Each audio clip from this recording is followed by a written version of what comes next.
let it hang, hang.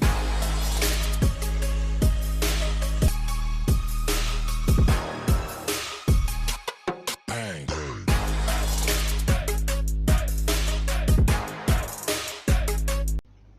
Hi students, welcome to Behavior Science Classroom. Today our topic is alkenes. We will be discussing in detail about the methods of preparing alkenes as well as properties of alkenes. Please watch till the end. One important point is this particular discussion is an in-depth discussion, hence the video may be a little bit uh, more elaborate. You have to bear with me because you can make use of this video for competitive examination also. Okay, you can apply this concept as a basic material for your IIT preparations like JAM or IIT Mains Advanced, NEET examination, etc. etc. I am B. Venkatrao. You are most welcome to my classroom. Okay, I am from Department of Chemistry, Government College Autonomous, also called as Arts College, located in Rajahmundry, also called as Rajamahendrapuram. I am the author of chemistry textbooks published under the heading Sidhwik Publishers. You might be quite aware with those books. Most of the matters I have taken from my own books, that is chemistry books of Sidhwik Publishers. Now, what are the topics I am going to discuss with you in this class? Alkenes may be the broad heading. In this alkenes, I will be discussing with you about general methods of preparation. After that, I'll take up properties.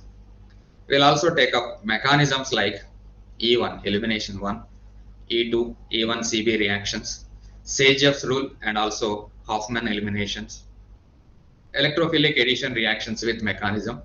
I'll explain in detail about the Markovnikov rule and also anti-Markovnikov rule with mechanism and suitable examples. I hope you will really enjoy my lecture.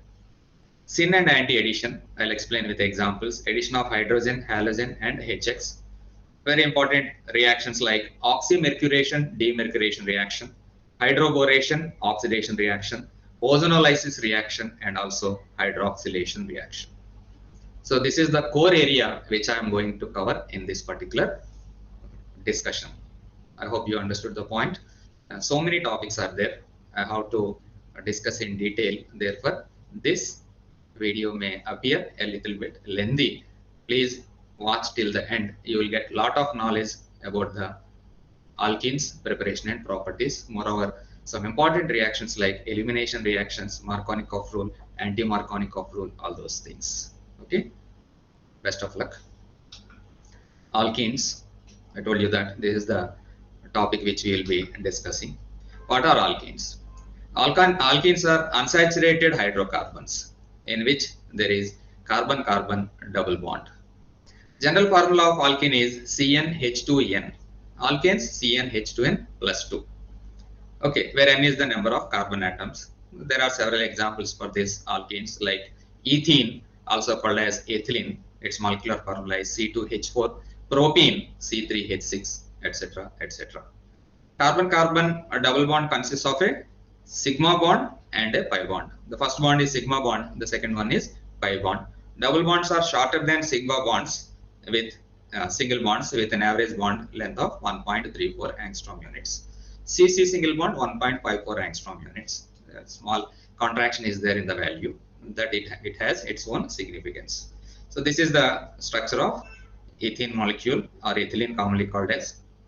The more diagrammatic representation is like this. The center one is carbon-carbon sigma bond, and above and below there is pi orbital overlap that gives rise to pi bond. This is the structure of ethylene molecule. Now, as per the syllabus, preparation of alkenes. How to prepare alkenes? I have taken up three very general and important methods for the preparation of alkenes. That is, one is from alkynes, second one is from alcohols, and the third one is from alkyl halides. I'll explain in detail all the three types. First, hydrogenation of alkynes. Hydrogenation reaction means addition of hydrogen. This addition of hydrogen can be carried out in presence of catalyst like nickel, platinum, palladium, etc. at elevated temperatures. Now, when alkynes are subjected to hydrogenation, what happens is alkanes are formed as the final product. But we want that intermediate product in the form of alkenes. So for that, we have to make use of some specialized reagent like Lindlar's catalyst.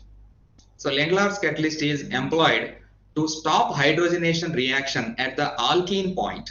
Then what is Lindlar's catalyst is? Lindlar's catalyst is palladium barium sulfate poisoned by quinoline-like substance.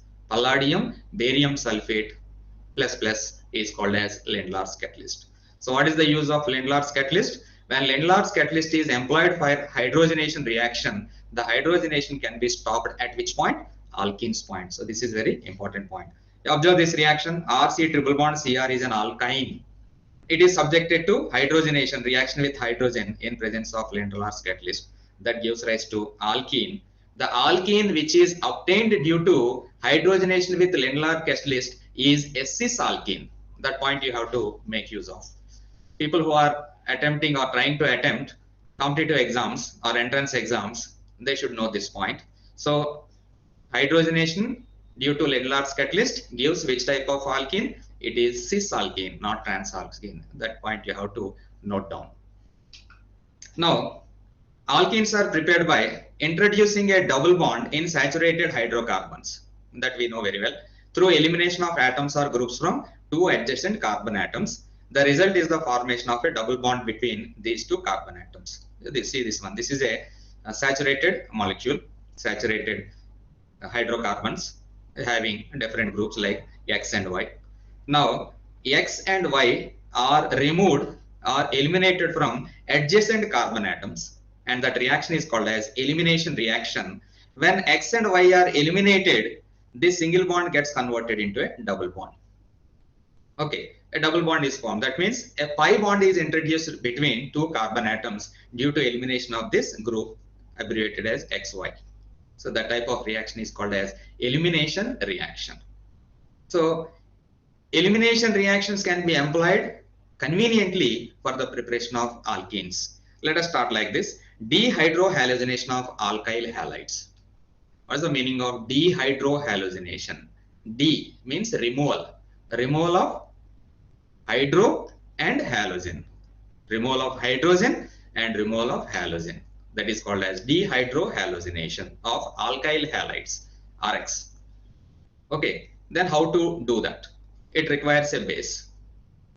So the base can be a potassium hydroxide in alcoholic solution. That I'll explain in detail step by step. So what is dehydrohalogenation of alkyl halides? Removal of hydrogen and removal of halogen from adjacent carbon atoms. Okay, it is a very, very important method of preparing alkenes. It involves elimination of halogen atom together with a hydrogen atom from an adjacent carbon atom. It is brought about by treating the alkyl halide with a strong base. For example, bromoethane yields ethene when treated with potassium hydroxide in alcoholic solution. That reaction I will show you. Bromoethane, CH3CH2Br. It is reacted with alcoholic potassium hydroxide. This is alcohol. ALC means alcoholic potassium hydroxide. That gives rise to ethene by the removal of hydrogen from this carbon and bromine from this carbon. Okay, so it is an elimination reaction. Here one important point is, instead of alcohol, if you use water, that is aqueous KOH, then the reaction is not elimination, it results in the formation of alcohol. So that you might have studied in the lower classes also. So CH3CH2Br reacted with alcoholic KOH, elimination reaction takes place, resulting in the formation of ethene. Of course, HBr is the molecule which is eliminated from this, that is bromoethane. Along with that, you will have this H2O also. Then what is the mechanism? I am trying to explain with mechanism. Those students who are comfort in learning mechanism, they can attempt this mechanism also. Others may skip this part and confine to direct main reaction only. The function of hydroxide ion is to abstract hydrogen from the carbon atom next to the halogen bearing carbon. The carbon halogen bond then cleaves, resulting in double bond formation. This reaction follows E2 mechanism. I'll explain what is E2 in due course of time. You observe this molecule, this one, CH3CH2Br. Now, this KOH provides OH minus. This OH minus abstract proton from here, only proton. When this proton is abstracted, then what happens is this bond shifts to carbon-carbon, resulting in the formation of a double bond. And at the same time, simultaneously, the Br gets eliminated from in the form of Br minus ion. That means it takes away that electron pair. Okay, that's why CH2 double bond CH2 is formed along with the formation of Br minus ion and H2O. So this is the mechanism for the reaction dehydrohallucination of alkyl halides. I hope you are comfortable with this. Another similar reaction is dehydration of alcohols. Dehydration, that means removal of water molecule. Don't get confused between dehydrogenation and dehydration. Dehydrogenation means removal of hydrogen. Dehydration means removal of water molecule. Removal of water molecule from alcohols result in the formation of alkenes. Of course, it requires a suitable catalyst. We can make use of some acids like concentrated sulfuric acid, phosphoric acid, or even alumina can be used. In addition to this, elevated temperature are required for this particular reaction to complete. So an alcohol is converted into an alkene by dehydration, removal of water. Okay, dehydration requires the presence of an acid and heat. The alcohol is heated with sulfuric acid or phosphoric acid to a temperature. There is the temperature. If you don't remember temperature, just put the delta mark. That is more than enough. CH3, CH2OH, that is ethanol, ethyl alcohol. These are the reaction conditions. Gives rise to CH2 double bond CH2, that is ethane. Then how to carry out the mechanism? I told you, or in other words, I promised you that I'll make you comfort in learning mechanism also for all these reactions. Mechanism. First, the proton released from the acid reacts with alcohol to form protonated alcohol. So what is the role played by acid in this particular case? It gives H plus ion. That is the most important point. So H plus ion combines with alcohol, resulting in the formation of protonated alcohol. Now, in the second step, what happens is H2O molecule gets eliminated. Next, the protonated alcohol loses one water molecule to form carbonium ion. That is the second step. In the next step, carbonium ion loses a proton from the adjacent carbon to form alkene. These are the three steps. This is the alcohol RCH2, CH2OH, or maybe H or CH3 or whatever it may be. Alcohol combines with proton, gives rise to protonated alcohol. Just this H plus combines with this. In the next step, H2O molecule is removed. When H2O molecule, you see here I have written like that, minus H2O. When H2O molecule is removed, carbonium ion is formed. Carbonium ion has a positive charge on the carbon atom. So this is the carbonium ion. Now, in the last step, what happens is, from this carbonium ion, one proton gets eliminated. You have to write the arrow marks like this only. If you start from it, it implies the meaning that electron pair also goes with this group. Here I have started writing arrow mark like this. It implies the meaning that it leaves away the electron pair and goes without any electron with it in the form of H plus ion. You see this one, H plus ion I am showing here, minus H plus finally gives rise to alkene. Okay, so these are the three steps. First step is formation of protonated alcohol. Second step is formation of carbonium ion by the loss of water molecule. And third step is final alkene formation by the elimination of a proton. Okay, after completing general methods of preparing alkenes, we will take up another area, elimination reactions. You have to study with mechanism. I'll try to do my level best. Okay, elimination reaction. What is the meaning of this elimination reaction? Elimination means removal of groups from adjacent carbons. Formation of alkene involves 1, 2 elimination. That means one group is eliminated from the first carbon, whereas the second group is eliminated from the second carbon. It is called as 1, 2 elimination. This one, L means leaving group. Leaving group, that groups which is eliminated from this carbon. Simultaneously or after due course of time, H plus gets eliminated from this area. Okay, in this way elimination reaction takes place. But there may be a small misnomer here, minus XY, it is not like that, minus LH it will be. That gives rise to C double bond C. Single bond gets converted into double bond. And this entire process is called as elimination reaction, mainly 1, 2 elimination. Elimination reaction takes place through one of the two mechanisms, that is unimolecular elimination E1 or bimolecular elimination E2. These are the two different mechanisms. Both involve the same type of steps. Then what is the difference means timing. Only timing is the difference between the two types of reaction that you will understand in due course of time. E1 and E2 mechanisms are different from each other in the timing of the breaking of C-H and C-L bonds. This one, C-L and C-H. If the two bonds break simultaneously, then that mechanism is E2 mechanism. If that break step by step, then it can be called it as E1 mechanism. Okay, so general mechanism of elimination reactions E1 and E2. Let us start first with E2 mechanism. After that, we will take up E1 mechanism. It involves breaking of Cl and CH bonds simultaneously. Please make a point. Cl and CH bonds are broken simultaneously at the same time. It involves a transition state that I will show you. The base pulls away hydrogen as a proton from carbon atom. Simultaneously, the leaving group departs and a double bond is formed. One, what happens? The base with which we are reacting or carrying out the reaction, this base pulls hydrogen as a proton from carbon atom, and simultaneously the leaving group departs and a double bond is formed. Okay. The leaving group takes its electron pair with it, and hydrogen leaves its electron pair behind to form the double bond. Okay, this is a one-step mechanism involving a transition state with a partial double bond character. It involves a transition state that I will show you. This is the compound which is under study. Okay, this is the base.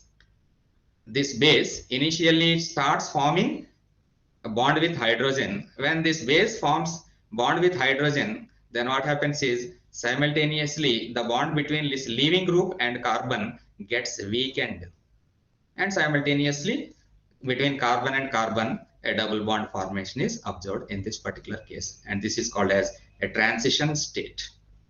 Okay, this transition state finally result in the elimination of H as well as L. It gives rise to alkene in this form. CH2 double bond CH2 maybe plus L minus plus BH. Okay.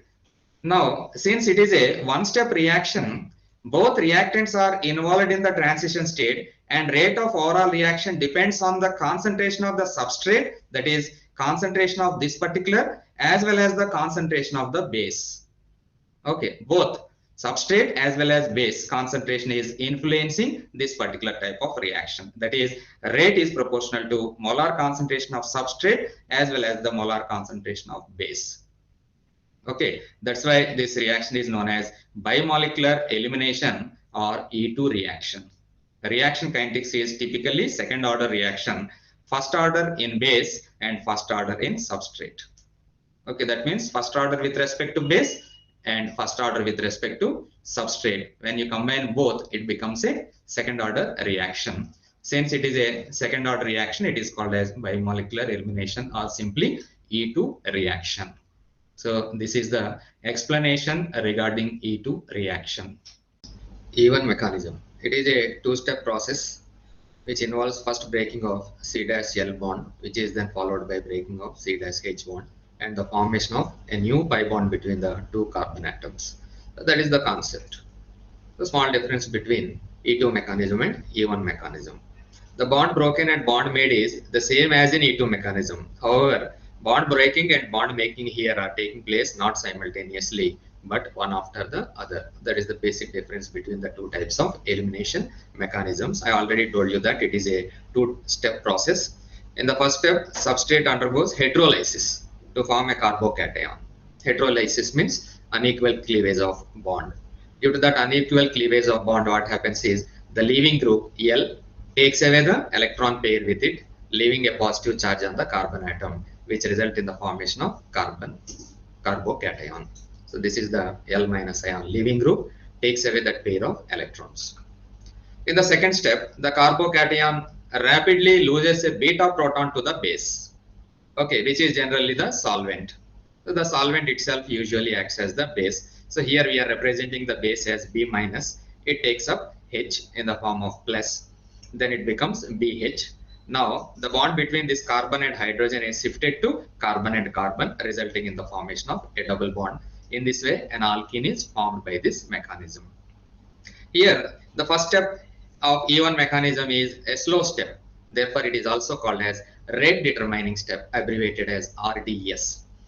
As only the substrate is involved in the rate determining step, the rate of reaction is dependent only on the concentration of the substrate and independent of the concentration of the base. That means the rate of reaction doesn't depend on the concentration of the base, but only depends on the concentration of the substrate, that is the reacting molecule or reactant.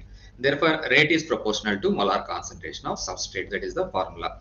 Therefore, it is known as unimolecular elimination or E1 elimination, and the reaction kinetics is of first order kinetics. That is the basic difference between the two types of reactions. In addition to this E2 mechanism and E1 mechanism, we also have a third type of mechanism, a similar one, which falls in between the E1 and E2 type of mechanism, that is called as E1CB elimination reaction. E1 elimination unimolecular, CB means conjugate base. That thing I will explain in detail. It occurs under basic conditions. That means a base is required where the hydrogen to be removed is relatively acidic.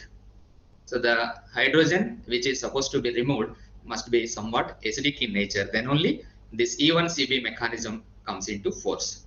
While the leaving group such as OH or OR is a relatively poor leaving group. That is the condition. One is hydrogen should be acidic, and the second one, the leaving group must be a poor leaving group. What are the requirement is a base is required for this particular reaction. A1CB again is a two-step process. Just like E2 reaction, A1CB is a two-step process.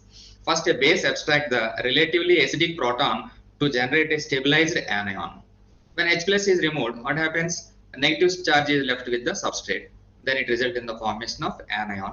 The lone pair of electrons on the anion then moves to the neighboring atom, thus expelling the leaving group and forming a double bond or the triple bond, whatever may be the condition. So these are the conditions and the ultimate product formation. I will explain with mechanism.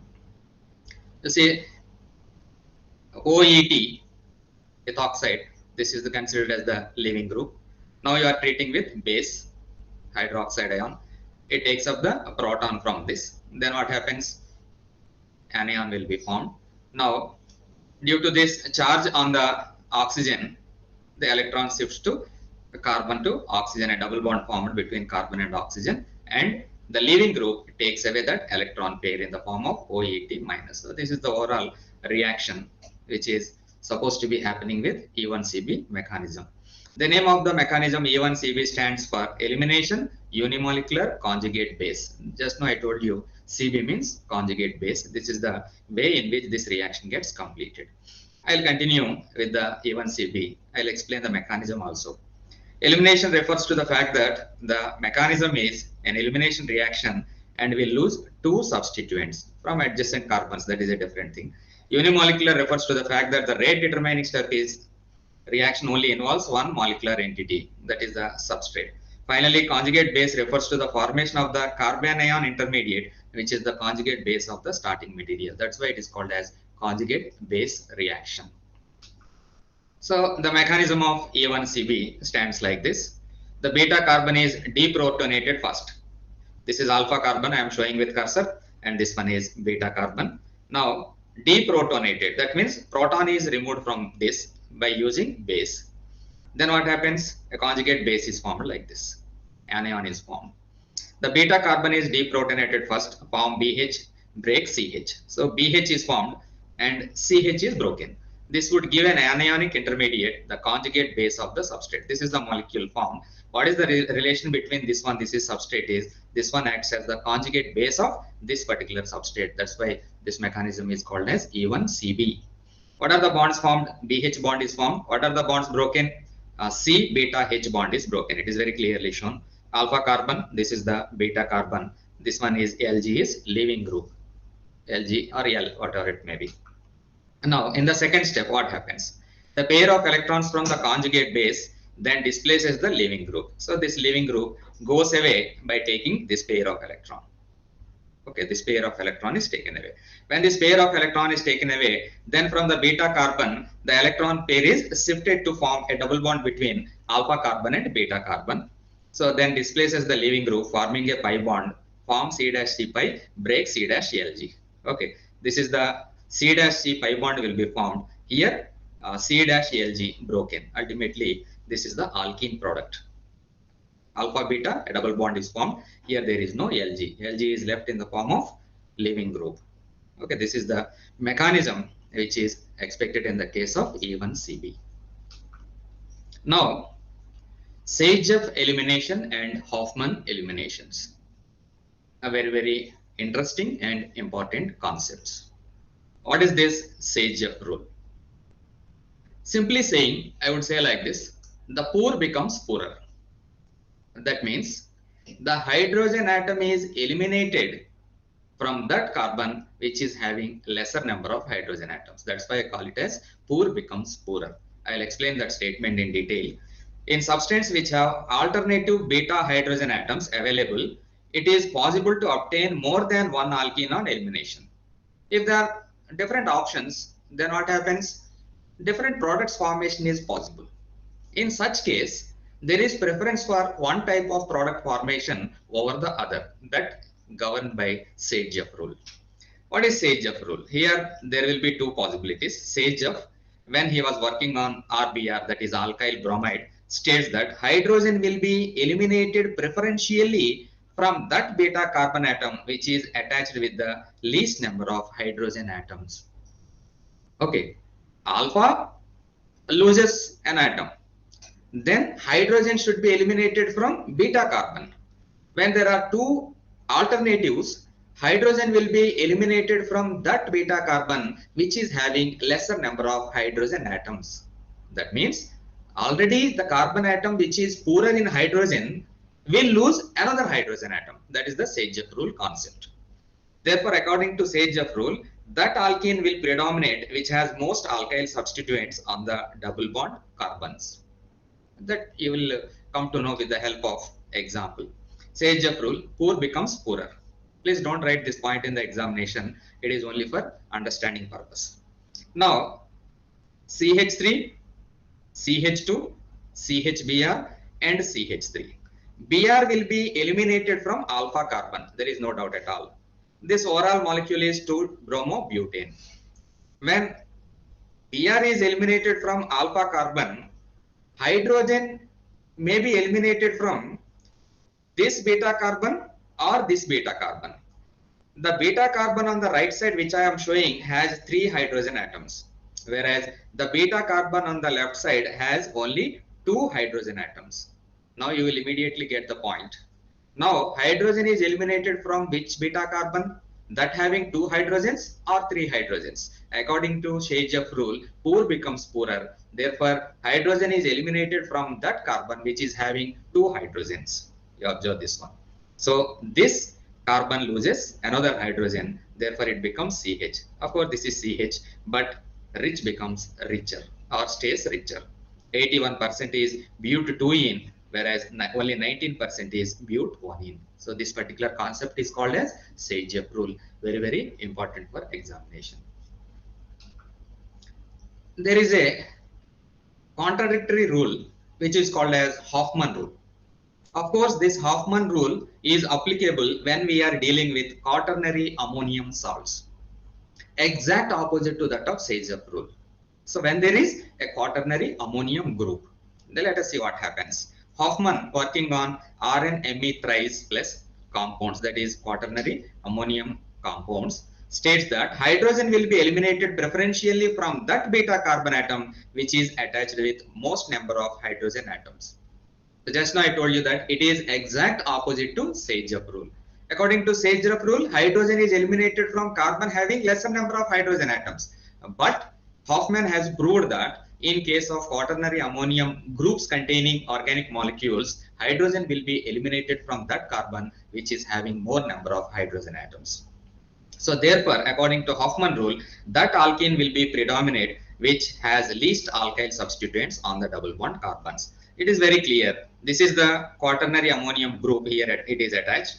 Now, If this group is present, same type of reactions and same conditions, the beta carbon which loses hydrogen is that carbon which has more number of hydrogen atoms. Therefore, this one will be the species which loses hydrogen. Hence, but1 will be the predominant product, that is 95% but1 whereas only 5% but2. Okay, so I hope you got this point very clear. So you must pay attention. This type of explanation is not that much easy. Once if you hear, it is not at all sufficient to grasp the point. A number of times you have to hear and practice. Number of times you have to write on paper. Then only you will have command over these type of topics. I hope you got the point regarding Sage-Jaffe rule as well as Hoffman rule. And next, after completing elimination type of reactions, that is formation of alkenes, we will proceed to important properties of alkenes, that is reactions of alkenes. Alkenes generally involve in addition reactions. Why alkenes involve in addition reactions means they are unsaturated molecules. They have double bond. A pi bond is there. That's why they involve in addition reactions. Okay, let us see which type of addition reaction they are involved. Electrophilic addition reactions. The characteristic reactions of alkenes are electrophilic addition reactions to the unsaturated carbon-carbon double bond. Why electrophilic? Because there is a pi bond between the two carbon atoms. It has high electron density. So since it has high electron density, it prefers to react with that type of species which has less electron density on it, which is also called as the electrophile. Since it is unsaturated, it involves in addition reactions. Therefore, the common type of reactions are electrophilic addition reactions. Okay, you observe this one, C double bond C plus YZ, Y goes to first carbon, Z goes to the second carbon. That means pi bond is lost and two new sigma bonds are formed. This is one sigma bond between carbon and Y. This is second sigma bond between carbon and Z. So in the addition reactions of alkenes, the pi bond is broken and the electron pair comprising it is used in the formation of new two sigma bonds. Thus, two sp2 hybridized carbon are rehybridized to sp3 hybridized carbon atoms. So in case of electrophilic addition reactions of alkenes, what happens? Pi bond gets converted into two sigma bonds, whereas sp2 hybridized carbons get transformed into sp3 hybridizations. Okay, basing on this concept, we'll take up some examples like hydrohallucination. Earlier we studied about dehydrohallucination. Now, exact reverse. We are studying about hydrohallucination. That means addition of hydrogen and halogen. The type of reaction is called as hydrohallucination. The reaction of hydrogen halides, that is halogen acids with an alkene, gives the corresponding alkyl halides. What happens when alkene reacts with hydrogen halide? That is hydrohallucination reaction. It results in the formation of alkyl halides. Such reactions are called as hydrohallucination reactions. Take for example this one, C double bond C, an alkene reacts with HX. HX may be HBr, HCl, etc., resulting in the formation of CH and CX. Hydrogen goes to one carbon, whereas X goes to the adjacent carbon. So in this way, addition reactions takes place. This is example of hydrohallucination. Here we are giving some example also. For example, reaction of ethylene with HBr gives bromoethane.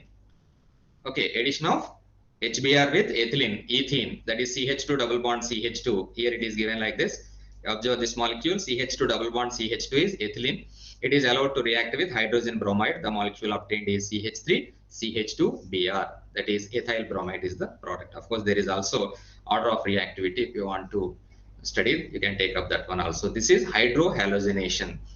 This type of explanation is applicable when the alkene is symmetrical alkene. Symmetrical alkene means it can be divided exactly into two equal halves. Both the parts are equal. If the given molecule is unsymmetric, then how this alkyl halide is formed or how this hydrohallucination reaction takes place, that we will take up now. You study this one. As long as the alkene is symmetrical, we get only one product. No problem at all. If the molecule, that is alkene, is unsymmetrical, then what type of addition takes place? While addition of HBr to unsymmetrical alkenes, say propene, should give two types of products. Here the problem arises. That is, One product is 1-bromopropane, whereas the second product which is expected is 2-bromopropane. Why it is happening like this? You observe this one propane molecular formula CH3, CH double bond CH2. Now, HBr is added to this molecule. Under one circumstance, we can say that H goes to this middle carbon, whereas Br goes to the end carbon, right side carbon. Then the product is 1-bromopropane. The second option is hydrogen may go to this one, whereas Br may go to the central carbon. Then what is the name of the product obtained? This is the expected product, that is CH3, CHBr, CH3, which is also called as 2-bromopropane. So this type of situation arises when the alkene is unsymmetrical. If it is symmetrical, no problem. With unsymmetrical alkenes, this type of study we have to take up. Okay, I hope you got this point. So with unsymmetrical alkenes, when addition of HBr takes place or hydrogen halide addition takes place, two different types of products are possible. Then which one is product is predominantly formed? Which one is formed to the larger extent? Or which one is the major product? So we have to study this in detail. However, only one product, that is 2-bromopropane. This is the major product formed in this reaction. Not this one. 1-bromopropane is formed to a small extent, whereas the major product is 2-bromopropane. This we have to explain now. Such reactions are called as regiospecific reactions. If you want, you can remember or just have a grasp over it. To explain the exclusive formation of only one product, we have to take into consideration Markovnikov rule. You studied this Markovnikov rule in the lower classes also. Again, we will study this Markovnikov rule. So why we are taking up this Markovnikov rule? Addition of HBr to unsymmetrical alkenes. So for example, propene is added to HBr. Which one is the major product?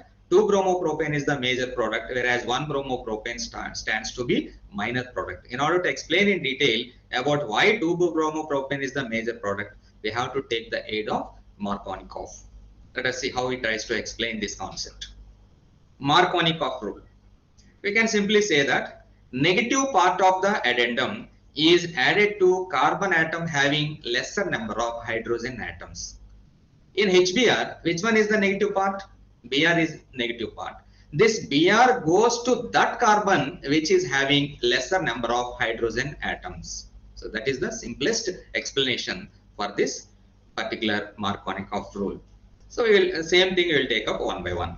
Markovnikov rule states that addition of a hydrogen halide to an unsymmetrical alkene takes place in such a way that the positive part of the reagent goes to that carbon atom of the alkene which carries the more number of hydrogen atoms. Which is the positive part then? Hydrogen. Hydrogen goes to which one? That carbon which is having more number of hydrogen atoms. Negative part goes to which carbon? That carbon which is having lesser number of hydrogen atoms. So that is called as Markovnikov rule. If you take that into consideration, 2-bromopropane will be the major product. Why it is happening, all those things I will explain step by step. Markovnikov rule can be explained on the basis of the relative stabilities of carbocations which are in the order of tertiary greater than secondary greater than primary. That is the point. So the intermediate which is formed in this process, the stability order is tertiary greater than secondary greater than primary. Accordingly, the more substituted carbocation is formed as an intermediate in preference to the less substituted one. For example, in the addition of H plus to propene, there is possibility of the formation of either a primary or a secondary carbocation. But which one is more stable? Secondary carbocation is more stable than the primary carbocation. Therefore, addition of H plus to propene gives more stable secondary carbocation, which gives exclusively 2-bromopropane as the major product. To study this explanation, CH3, CH double bond, CH2. Now the positive part goes to which carbon? According to Markovnikov rule, that which is having more number of hydrogens. Which one is having more number? This one or this one? This one. When hydrogen is added to this one, then what happens? A secondary carbocation is formed. This one. It is a secondary carbocation. It is more stable than a primary carbocation. Therefore, now Br minus adds to the central atom. Hence, the resultant product is CH3, CHBr, CH3. It is 2-bromopropane, and 2-bromopropane is the major product. So this is the way you have to explain while dealing with Markovnikov rule. Now, there are some deviations to this Markovnikov rule also, which can be called as peroxide effect. In presence of peroxide, this complete explanation gets reversed. Just like Seychev and Hoffman, here Markovnikov rule gets reversed when the reaction is carried out in presence of a peroxide. That means 1-bromopropane will be the major product when the reaction is carried out in presence of a peroxide. I'll explain why it is like that. Addition of hydrogen halide to alkene always doesn't give Markovnikov product. Kharash and Mayo found that in the presence of peroxide, the product obtained was contrary to the prediction of Markovnikov rule, which are called as anti-Markovnikov additions. Since the reversal of the addition reaction is brought about in the presence of peroxides, it is also called as the peroxide effect. We will study this in detail. For example, the addition of hydrogen bromide to propene in presence of peroxides gives 1-bromopropane rather than 2-bromopropane.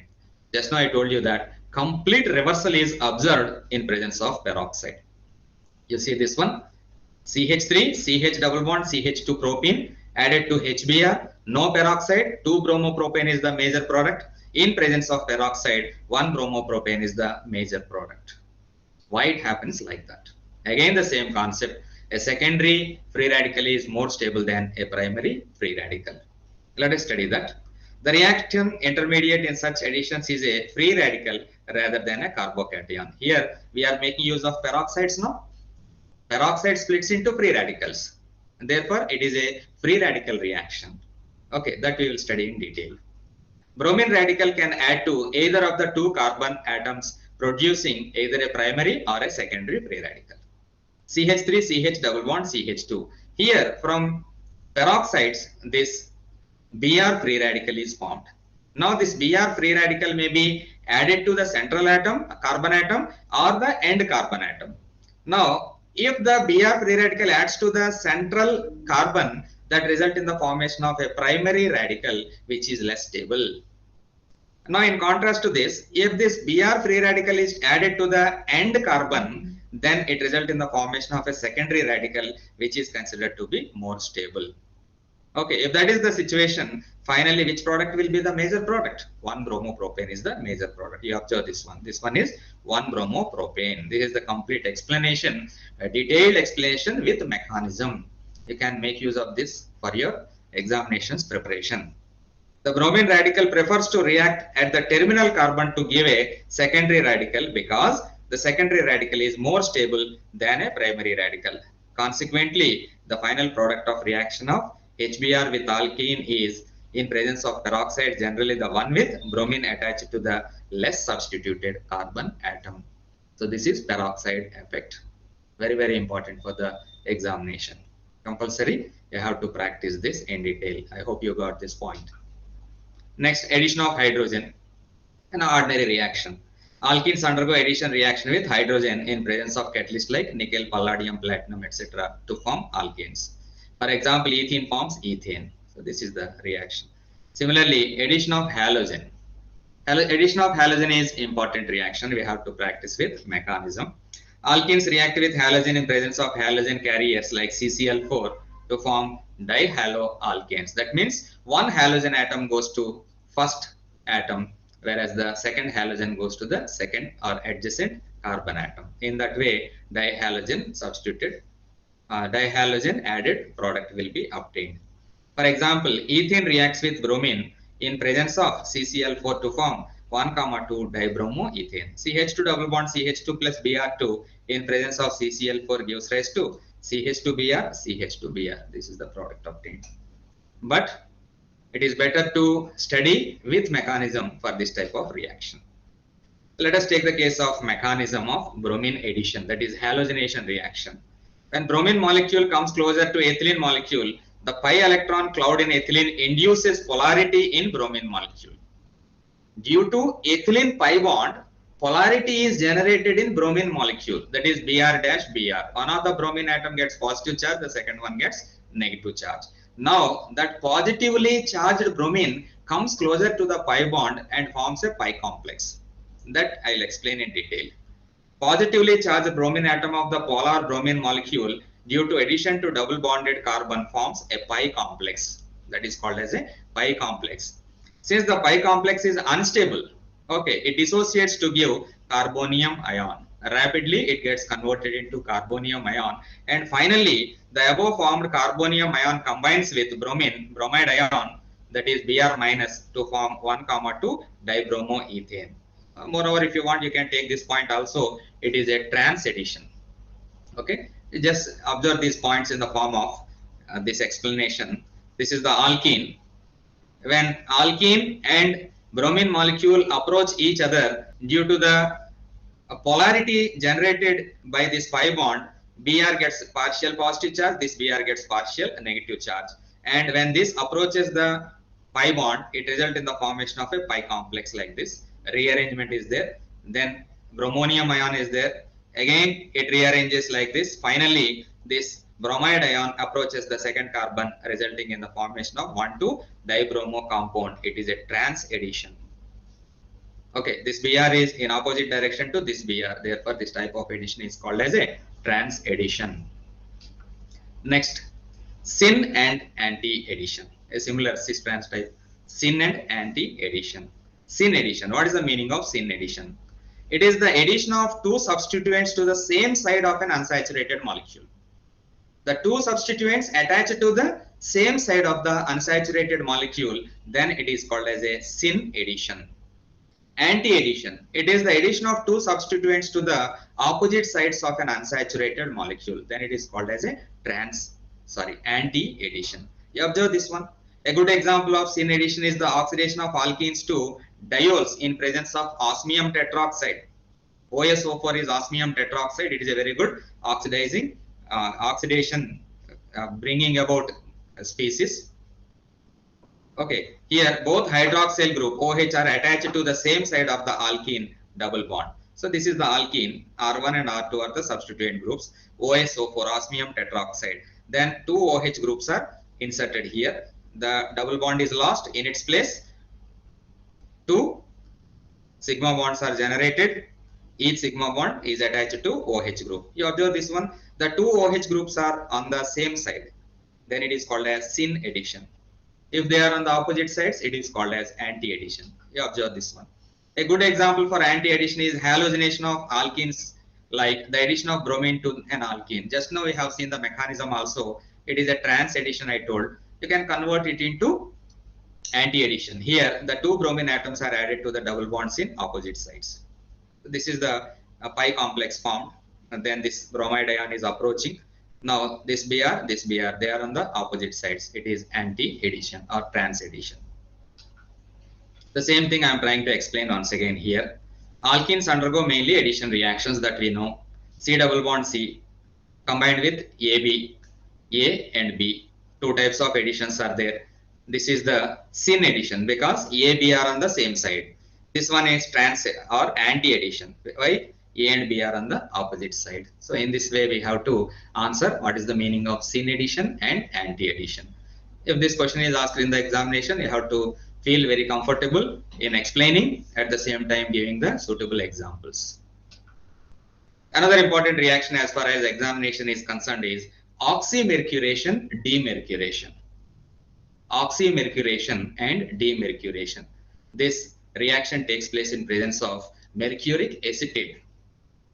Okay, an addition compound is formed. That addition compound is subjected to a reduction reaction in presence of sodium borohydrate. Finally, an alcohol is formed.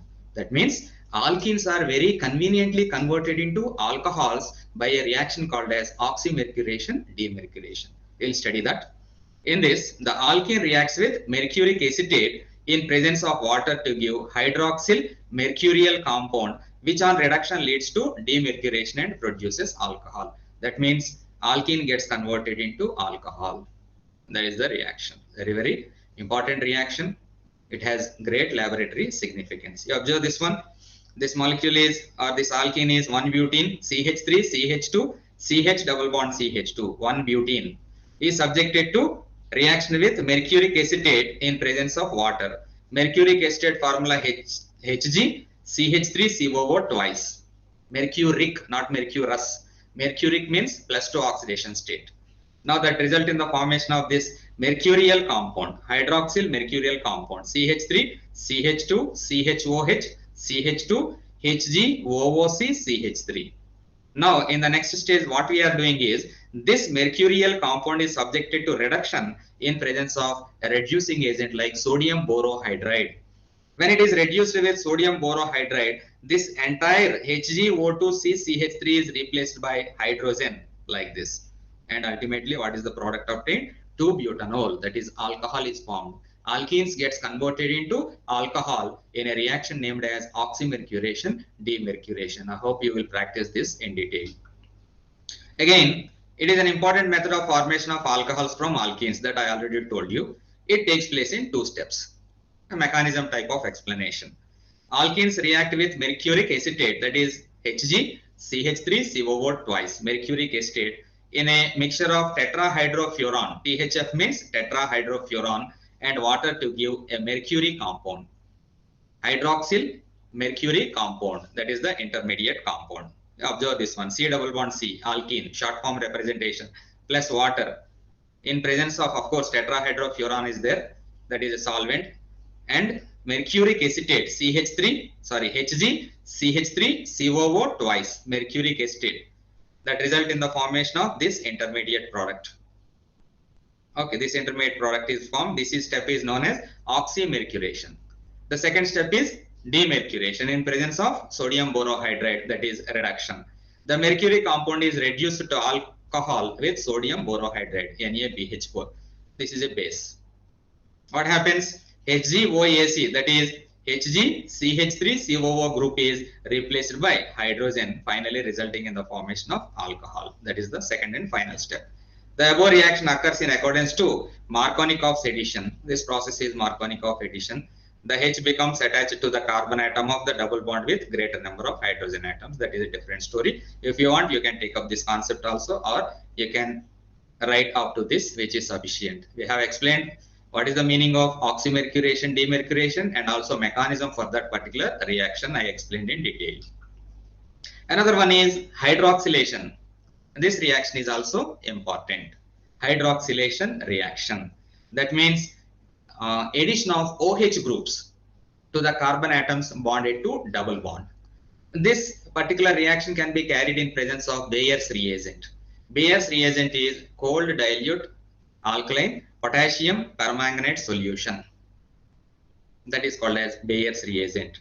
So with Bayer's reagent, glycols are formed in hydroxylation reaction. So what is the meaning of hydroxylation reaction? Addition of OH groups to the carbons bonded with double bond.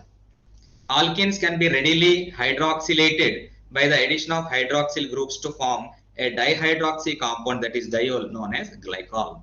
The reagent used to convert an alkene to diol is cold alkaline aqueous solution of potassium permanganate, commonly called as Bayer's reagent, or osmium tetroxide can be used, OSO4. For example, ethylene upon hydroxylation gives rise to ethylene glycol. Ethylene upon hydroxylation gives rise to ethylene glycol. You see this example, CH2 double bond CH2 plus water in presence of potassium permanganate gives rise to ethylene glycol, CH2OH, CH2OH. It is a diol. Diol, ol means alcohol, di means 2 OH groups are there. Similarly, the same reaction can be carried out in presence of osmium tetroxide also. Then also ethylene upon hydroxylation gives rise to ethylene glycol. This is about hydroxylation reaction. Another important reaction. All these are very, very important as far as alkenes properties are concerned. We can't skip any reaction. We can't say any reaction as unimportant. All these reactions are very important. Equally important for competitive examinations. Okay. Another point is ozonolysis reaction. Ozonolysis. That means lysis means breakage. Breakage in presence of ozone.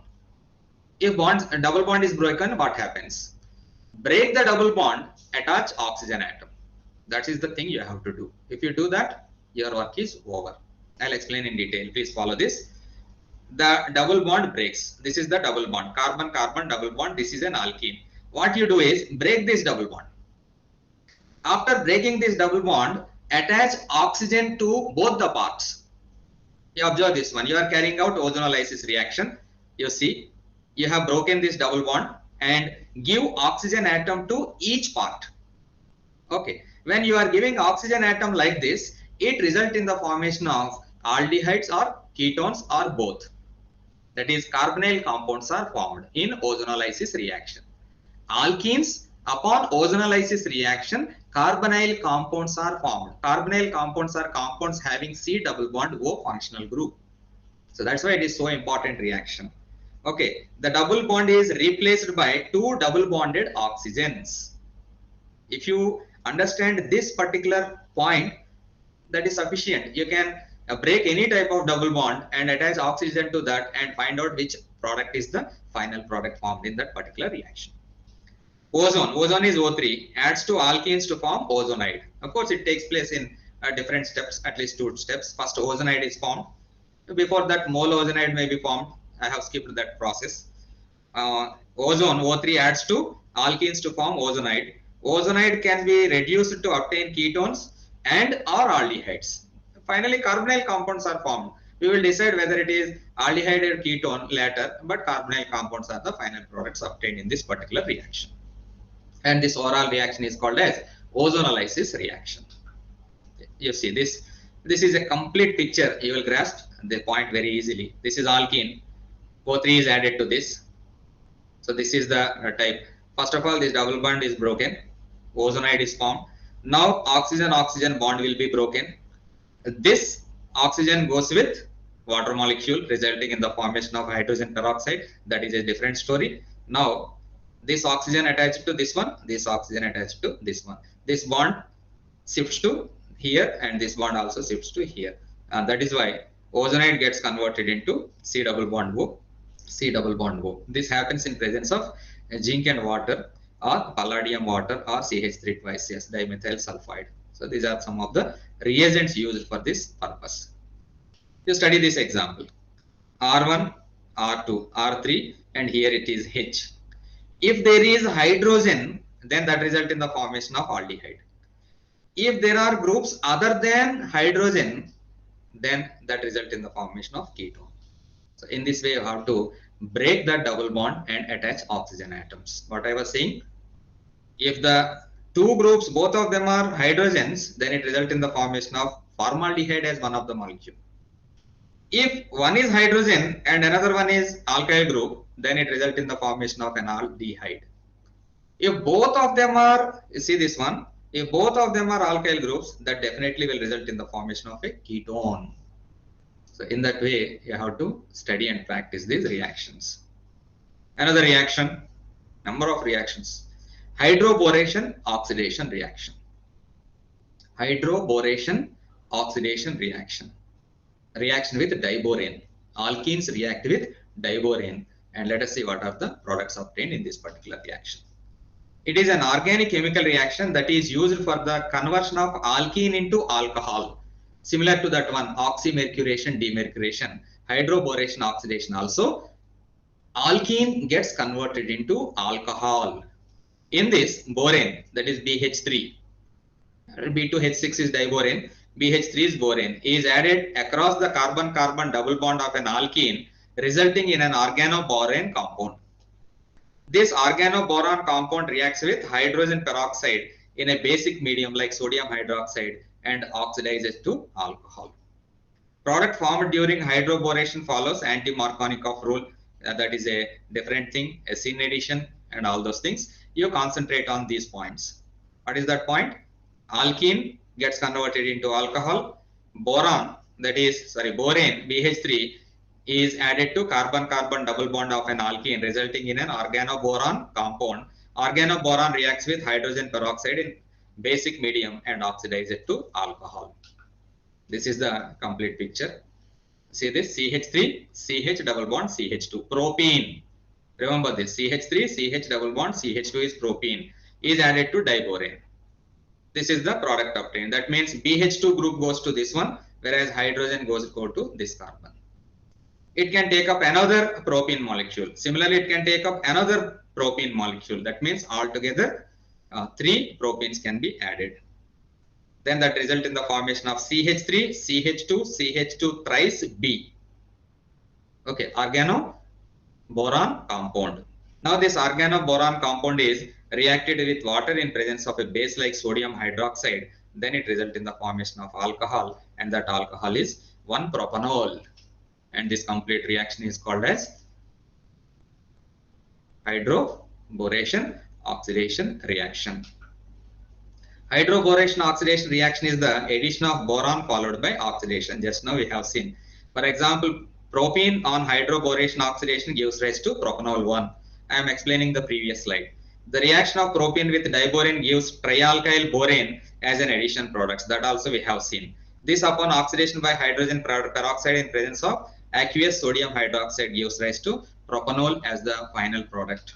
So in this way, we were able to study the complete picture of alkenes, general methods of preparation, and also I have presented to you complete set of reactions as far as alkenes are concerned. If you are thorough with this, it is more than enough for any type of examination. I hope you followed this well. It is a somewhat difficult chapter because a lot of mechanism related aspects are there in this chapter.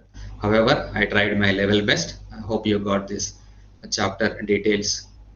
Okay, I think that my lecture will be very useful for you for your examination preparation. If you still feel any difficulty, or if you want to interact with me, you can make use of this slide. I have given my contact details. So any type of questions or doubts clarification are most welcome. Your suggestions also most welcome. So I also request you to subscribe to my channel. Okay, if you subscribe, you will be getting notifications continuously.